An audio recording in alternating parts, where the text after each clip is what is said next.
भागवत संप्रदाय सेवा मंडळाच्या वतीने वटपौर्णिमेचा पवित्र धार्मिक उत्सव हरिभक्त परायण गुरुवर्य रघुनाथ महाराज झोले यांच्या पावन निवासस्थानी मुक्काम वाशिंद गोमघर तालुका मोखाडा जिल्हा पालघर येथे अत्यंत भक्तिभाव उत्साह आणि आनंदमय वातावरणात साजरा करण्यात आला।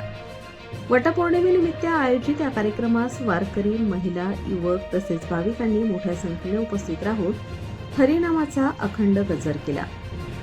कार्यक्रमाची सुरुवात हरिपाठाने झाली। त्यानंतर सामूहिक प्रार्थना, नामस्मरण आणि भगवान श्री विठ्ठल रुक्मिणी यांच्या आरतीने संपूर्ण परिसर भक्तिरसात न्हाऊन निघाला।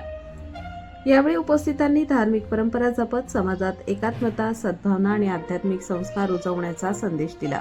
हरिनामाच्या गजराने संपूर्ण परिसर दुमदुमून गेला असून प्रत्येक भाविकाच्या मनात भक्ती, श्रद्धा आणि समाधानाची अनुभूती निर्माण झाली। हरिभक्त परायण गुरुवर्य निवृत्ती महाराज भगत व हरिभक्त परायण रघुनाथ महाराज झोले यांच्या मार्गदर्शनाखाली आयोजित करण्यात आलेल्या या धार्मिक सोहळ्यामुळे वारकरी संप्रदायाची परंपरा अधिक दृढ झाली। तसेच समाजात आध्यात्मिक विचारांची प्रेरणा देणारा हा उपक्रम ठरल्याची भावना उपस्थितांनी व्यक्त केली। अशा धार्मिक व संस्कारक्षम कार्यक्रमांचे सातत्याने आयोजन व्हावे अशी अपेक्षाही यावेळी व्यक्त करण्यात आली।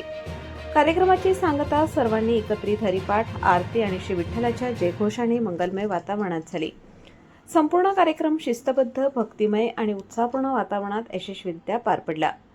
रामकृष्ण हरी, पांडुरंग हरी, विठ्ठल विठ्ठल, जय हरी विठ्ठल या अखंड नामघोषाने संपूर्ण परिसर भक्तिमय झाला।